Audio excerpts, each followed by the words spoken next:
How to fix Need for Speed Heat keeps crashing or freezing on Windows. To fix Need for Speed Heat keeps crashing or freezing on Windows, try 1.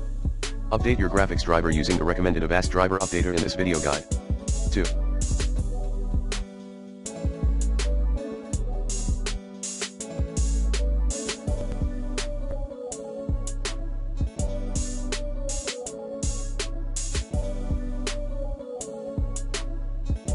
Turn off BSYNC. 3. Verify the game files via Steam Launcher. 4.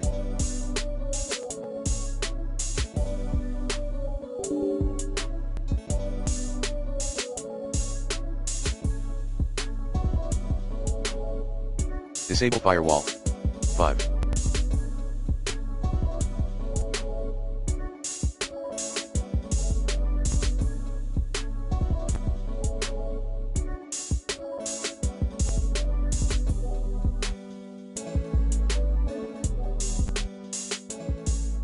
Run the game as an administrator.